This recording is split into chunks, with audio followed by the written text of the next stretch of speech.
Welcome back. This video will be a slightly longer video as compared to my other videos.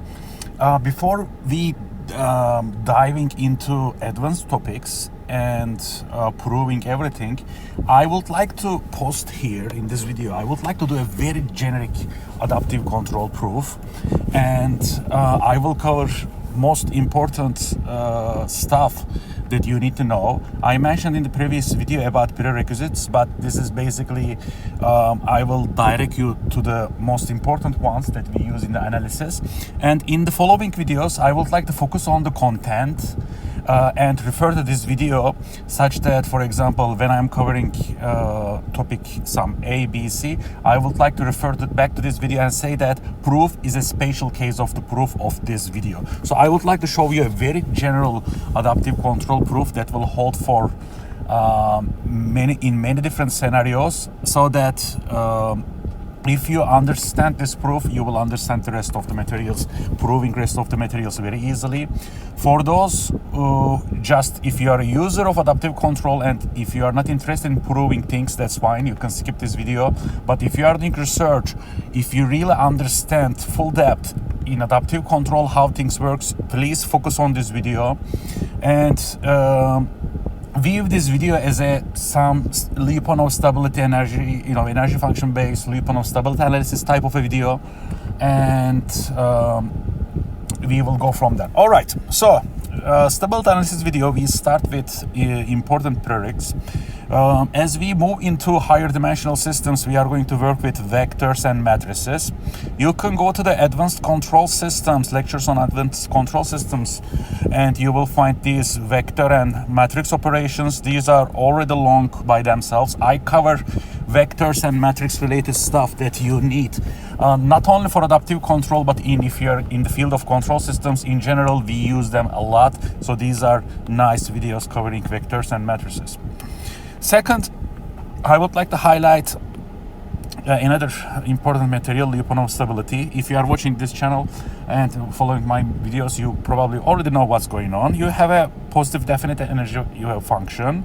If its derivative is negative, basically then you have asymptotic stability of the equilibrium point. Think about like this, right? So this is x, this is v of x. Let's say it is like positive definite touching to the zero. If your derivative is negative definite, then you slide to your equilibrium point, your system will be stable.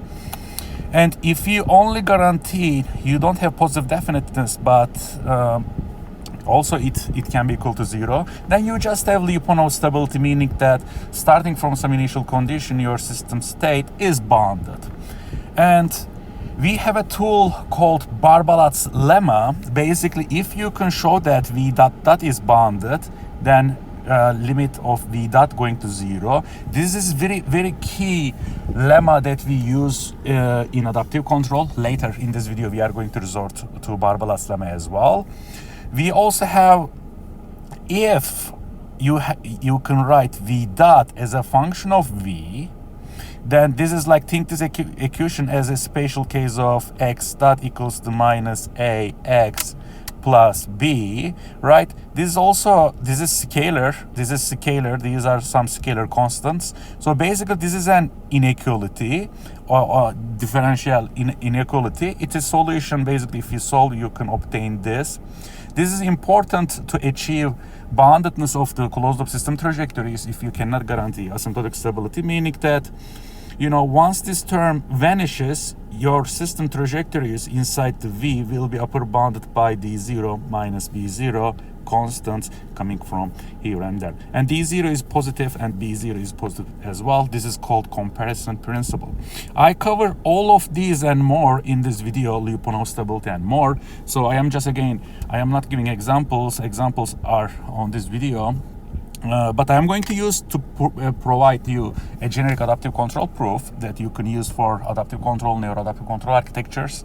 So you can take it as the example, and for other examples you can visit this video. The third topic that you need to know is the Lyapunov equation. So assume AR is Hurwitz. In adaptive control, we are going to make AR Hurwitz. and you are going to see AR a lot in the following videos. Right now, again, in this video, once again, take this as a, some stability video that is spatial for the adaptive control. And yes, it is boring, it is longer than the usual videos, but as I promised you on the other videos, I am trying to make this playlist on adaptive control and learning self-contained, such that without necessarily opening a book you will understand full depth all adaptive control architectures. All right, so assume AR is Hurwitz, then for a given positive definite R, this Lyapunov equation holds with some unique with a unique positive definite P. All right, so how to make, what do we mean by AR Hurwitz? Basically, all eigenvalues on the left half plane. I covered this in this video, eigenvalues and more. How to make a matrix? Usually, right, AR will be some A minus B, K type of stuff. How you choose gain K? You can use pole placement, pole eigenvalue placement, or linear quadratic optimal control. These are the videos. By the way, these videos also comes with examples, MATLAB examples, as a part of, I list them first, I cover theory, and then the video after that is the MATLAB example. You can find them on the Advanced Control Systems playlist, lectures on Advanced Control Systems on my channel. All right, so these are I just overviewed the most important preliminary materials that you need to understand this video. All right, you are going to see in the following videos with regard to adaptive control that I'm going to cover in the next videos. You are going to see that I am going to analyze this type of a system. You are going to look at most of the time two ordinary differential equations, and they are basically, it includes vectors and matrices. You can pause the video. These are the dimensions, n by m, s by m, but don't forget when you take it transpose, then total becomes m by s, so that it is compatible. Later in the videos, this will be your basis function. It can be structured. For the unstructured case, we are going to use neural networks. When we use neural networks, there will be an epsilon, so that's why I kept it here. If you have the structured uncertainty, this term will drop out. You can have a time varying uncertainty. If your uncertainty is constant, this will drop out. This is sigma modification. So anyway, so we are going to look like most of the books. If you open any papers, or most of the recent adaptive control, I will call it modern adaptive control books that is written after 2000s, 2005s, 2010s, you are going to see that they are analyzing these type of very similar equations. So, even if you stop at my channel just to watch this video, you will understand one of the most general adaptive control proofs. All right, in this setting, gamma will be our adaptation learning rate, and sigma is the positive sigma modification gain. And similar to the scalar case, W tilde will be W hat minus W. And we have some initial conditions. All right, we are going to analyze this vector differential equation and this matrix S by M differential equation together. For this, if you basically have these two, you make some assumptions, and some assumptions, basically these are the very common assumptions in adaptive control. The first one, I said AR is Hurwitz, that satisfies this Lyapunov equation. For this video, this is an assumption, but when we design adaptive control, we are going to make a matrix AR Hurwitz by choosing appropriate nominal control gains you are going to see in the following videos.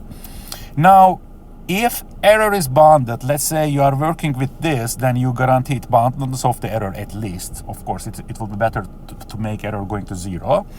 But let's say at least error is bounded, then theta will be bounded. For this video, it is an assumption. But basically, when we analyze adaptive control systems, this, as I mentioned, this will be your basis function. If this basis function is composed of local Lipschitz functions, not like it cannot include a function like this, think about like this, so it blows up at origin.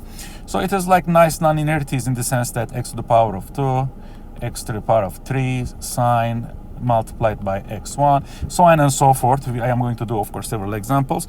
So if this basis function is basically includes local Lipschitz functions, and if you show error bounded, then it will be automatically bounded. But again, right now I didn't write anything here, so I am just going to assume if error is bounded, then this is bounded, which is a very common assumption. All right, so uncertainty cannot be infinity, and its time derivative of change cannot be infinity, so they are bounded. There exists some bounds like this. You don't have to know, it is just existence. Good news is that we can relax this, okay? If the uncertainty's time of rate is not bounded, we can either relax this or use some more advanced adaptive control architectures like derivative-free adaptive control. This was my PhD dissertation years ago, actually a couple of months. Its book, monograph, will get published as well. But anyway, for this video, again, these will be bounded. Don't forget, we can relax this. And boundedness of the uncertainty is natural. Otherwise, think about infinitely large uncertainty affecting your system. Then don't bother design controller. You know, you don't have infinite control energy to compensate such a infinite uncertainty. So this is practical and common. So epsilon is bounded, and that's fine. I am basically, it's when neural network, when we use neural networks, this epsilon will pop up. Again, these two equations include pieces from every scenario that you will see in the following videos. So it is very general. I intentionally wanted to make it general such that, you know, I will cover one of the most general cases such that in the rest, in following videos, we can just focus on the content, and I will refer you back to this video if you fully want to understand the analysis. All right, and here lambda is unknown. It's a positive definite matrix with scalar diagonal elements.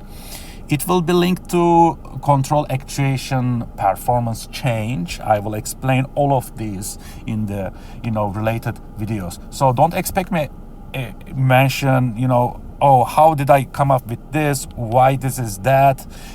This is take from now on in this video. Take this as a stability analysis. I am going to analyze two equations subject to these assumptions, such that you will understand this from a Lyapunov stability analysis perspective, such that when I start covering high order stuff in the next videos, you will just relax, just focus on the content and understand those videos. And all right, let's start. We consider this Lyapunov function candidate.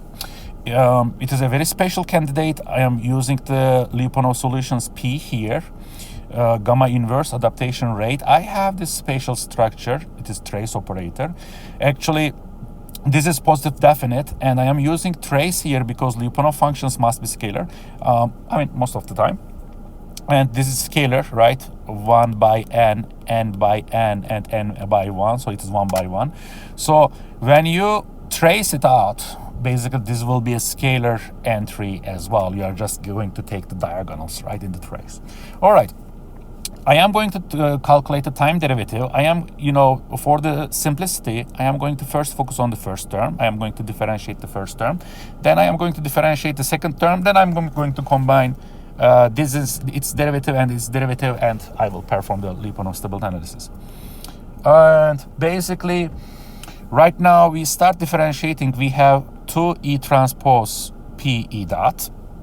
So I am going to insert error equation into here. So we have three elements with 1, 2, and 3, or in the separated form given here. You can always pause the video, right? So looking at the first term, you can write it as E transpose P ARE, and itself I just distributed 2. Now don't forget, this is a scalar. Transpose of a scalar is itself, it doesn't change anything. So I am taking its transpose, right? You have 2, transpose of 2 is itself 2, it is a scalar. But inside, it doesn't change its overall value, but it changes the order inside. Don't forget, I didn't put here P transpose because P is positive definite. By definition, it means P equals to P transpose if something is positive, or non-negative definite. I am going to combine these two inside the brackets, and don't forget, remember your friend, this is basically this portion is minus r from the Lyapunov equation that I covered at the beginning of this video. So from the first term, we have nice negative minus E transpose RE term. Nice. Now I am going to do take this term.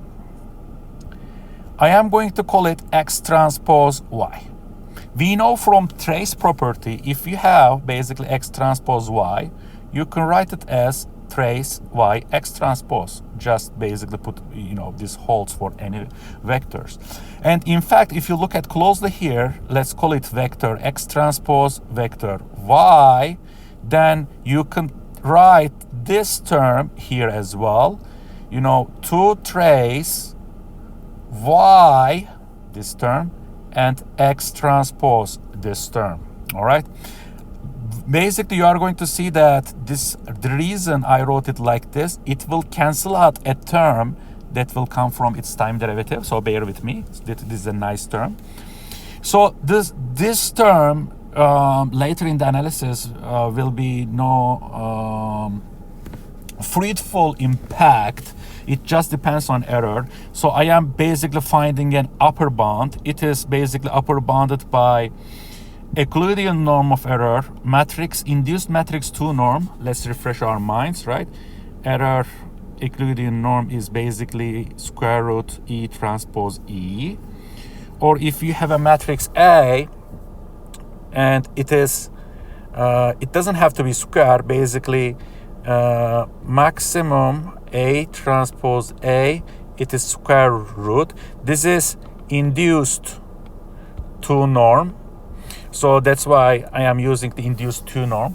It is less conservative than Frobenius norm. Again, on the other playlist, Advanced Control Systems, I posted a video like reducing conservatism in Lyapunov analysis or something like that. So I kind of try to make upper bounds to energy functions, try to make it as least conservative as possible. Sometimes useful.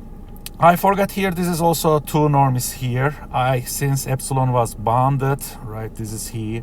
So it is upper bound was epsilon bar. So I put it here. And I am going to call this term D1, basically. So once you combine basically these 3 terms into their new forms, you arrive to this equation. Okay, you can pause the screen if you like.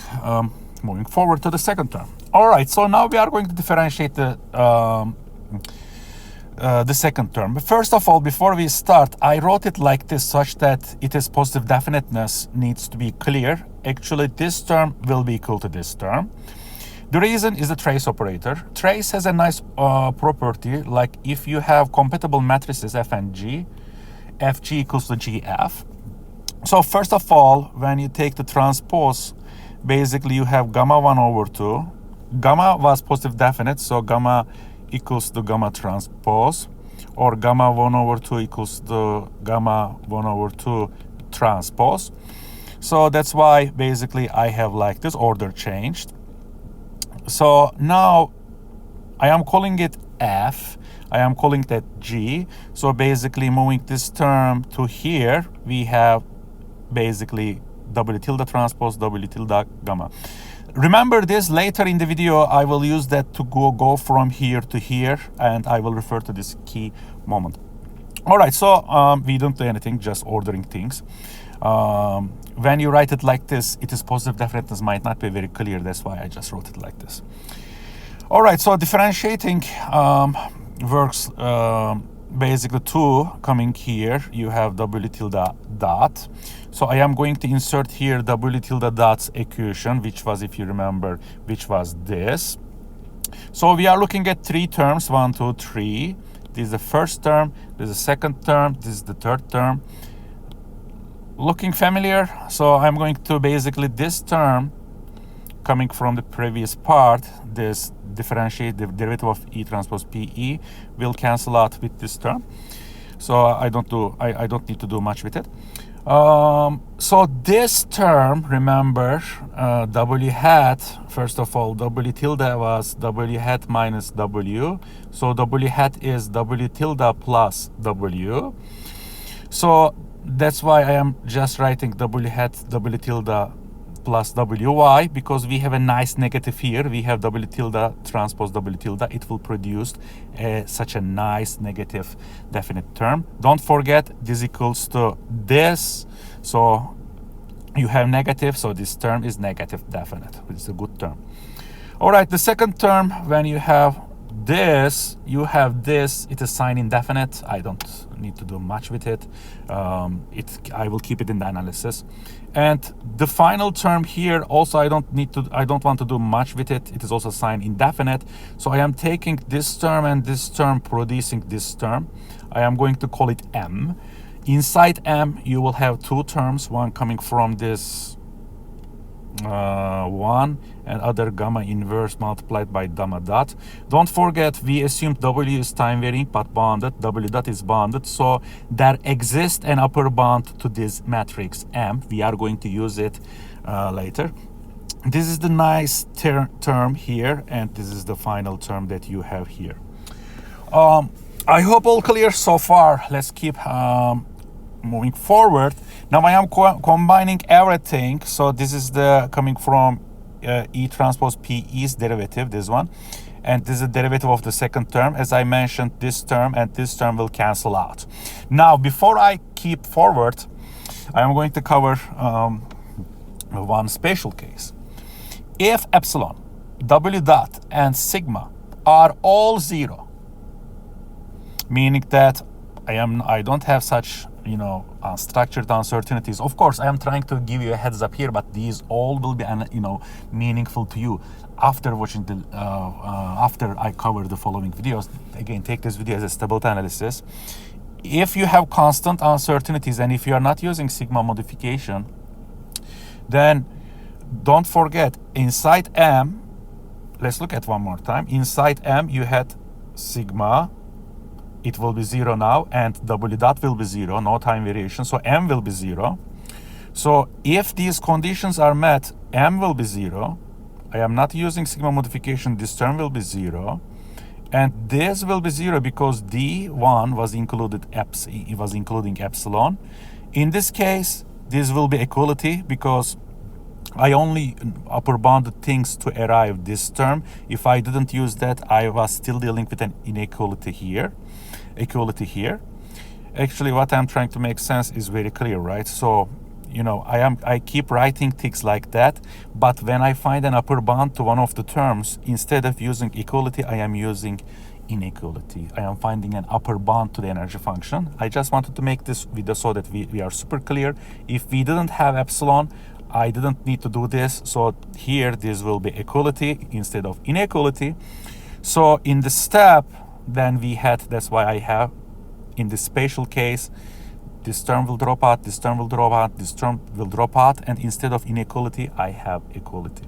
All right, everything dropped out, we have this term. Now we have Lyapunov stability, right? You don't have any other term like trace, W tilde transpose W tilde. You started with a Lyapunov function having two inputs or two elements, and at the end you only have one of the elements, right? It is like starting stability, and this is like x1 to the power of x2 to the power of, and then v dot is basically minus x1 to the power of 2. You don't have both of them, so it is Lyapunov stable, meaning that error and W tilde are bounded signals. But can we know more? Of course, we can apply Barbalat's lemma for this. To apply Barbalat's lemma, as I discussed at the beginning, we need to show if W dot dot is bounded. Let's look at W dot dot. We can compute. We already have W dot here. W dot dot is basically minus 2 E transpose RE. I am going to insert error differential equation one more time. It is here. It is inserted without this epsilon term because it is 0. Now, here we know E and W tilde are bounded by Lyapunov stability. So this is bounded, this is bounded, this is bounded. We made an assumption if error is bounded, theta is bounded.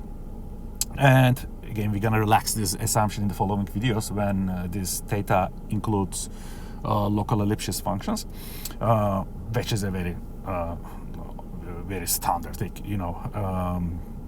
consideration for that function theta. So w dot dot is bounded because its right hand side is bounded, so v dot dot must be bounded. Then from Barbalas lemma, v dot going to 0. But what is v dot? V dot is this. R is positive definite. If v dot going to 0, then this side must be go to 0. What does it mean? Error will go to 0. Later in the videos, like the previous videos, error will represent actual system state minus the reference model state. So meaning that in this case, error dies, meaning that our uncertain system state will follow the reference model state. Great. Okay, so this was one of the special cases. Actually, we just recovered the very special case of a standard adaptive control proof. And you'll take 5 new books, look, you are going to see this Lyapunov function or very similar versions of it. This is very common.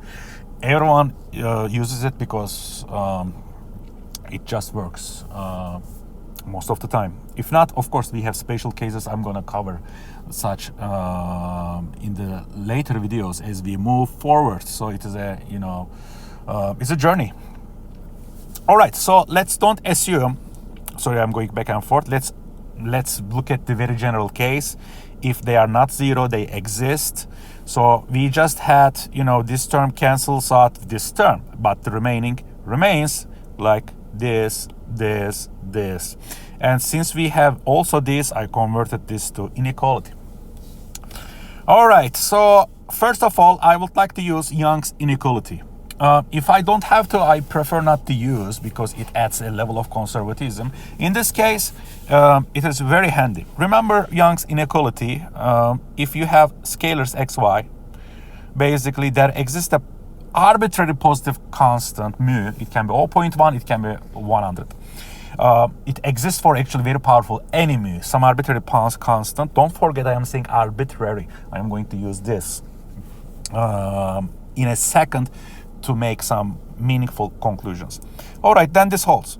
Nothing much to say. This is Young's inequality. You can go to Google, Wikipedia to see its proof, or But the point that it nicely, in this case, I am going to use it for this term. And once you apply this term, this is the first application of Young's inequality. This is the first arbitrary constant mu1 greater than 0. Now the second I am going to apply to this term, because it is sign indefinite, I just would like to separate it for the reason that I am going to show you in a second. Okay, so all right, so now in this case we are applying to the trace, okay, and this what I am writing here, the first step, does not always hold. Be careful, okay? It holds in this case it holds because this is diagonal positive definite matrix composed of scalar entries, okay? So don't use it all the time. So always take things that you understand. So, and under what conditions they hold. Since this is sign indefinite, so it doesn't matter whether we have minus or plus here. In this case with minus, an upper bound always needs to be positive in this analysis. And basically, since m was bounded, lambda is bounded, then I'm going to call its upper bound d2, and it will pop up here just to simplify the notation. Okay, so we applied Barbalas lemma to this one and to this one because these are sign indefinite. I mean, this is a sign indefinite term, but it has a bad sign like plus. In the Lyapunov analysis, we would like to have things with sign definite terms with minus signs. Anyway, to make the long story short, when you use basically Young's inequality for these two terms and keep these nice negative terms, this is the first nice negative term. I just use minimum eigenvalue of R, basically minus E transpose RE less than or equal to minus minimum eigenvalue of R, E transpose E. E transpose E is just, right, this one. I used it here. This is coming from this term. This is coming from this nice term. This is coming from this term. And the remaining, sorry to call, but the remaining junk, I will say in this case D0, coming from this term and this term. I am going to call it D0. Now, mu1 and mu2, they were arbitrary, remember, but I need to make sure that this stays negative. This stays negative such that these two terms will keep their minus signs. So, for example, if this, you can, there is no unique. For example, you can select this to be 1 over minimum value of R. Why not? You can call it sigma. So in this case, this becomes sigma. This becomes 1 over 2 minimum eigenvalue of R. I don't want to make such assignments, since there always exists, mu1 and mu2 to keep this positive. I am going to call this D3, some positive term, D4, some positive term. So assume that like mu1 and mu2 are sufficiently small in this case. All right. Now we are analyzing boundedness, right? The spatial case was error going to 0. We covered that. But right now, in order to apply comparison principle and to establish a meaningful bond on where system trajectories converge, we need to write this part in this form so that we can apply a comparison principle. This is the last part of the video. So for this purpose, I am going to find an upper bound or lower bound, but once you have the negative sign, it will be upper bound. Error is E transpose E. It is less than or equal to 1 over the maximum eigenvalue of P, E transpose PE. I wrote it like this. This was D3, such that this is, at least the first term now is upper bounded by this, okay? Now the second term is nice. Don't forget, we can always write it like this, right? I mentioned this right now 2 times in this video. So I would like to create a form of minus B0V using these 2 terms. One way is to replace this term. For example, if D4 is larger than this term, then I would like to replace it with D3 minus P, such that I can take them under common denominator. Such that to go from this step to this step, I am defining B0 to be the minimum of these 2 constants, such that I can use, if this is, I can use it, the smallest one, to find another upper bound to this, such that I can combine these 2 terms under the same umbrella. Think about like this: minus 2 E transpose PE minus 3 trace blah blah blah. So this is upper bounded by minus 2 E transpose PE plus trace blah blah blah, and you have minus the remaining trace outside. If you dropped it, basically you will get this inequality. So since I am upper bounding it, I am dropping it. So please make sure this is a very common, and this is, this step going from here to here, also comparison principle used in countless of papers. This is beyond the proofs of adaptive control, neuroadaptive control. If you're not, if you have any problems, ask me, I will answer. But basically, once you understood this step, we are done. We have this. V dot finally is upper bounded by this.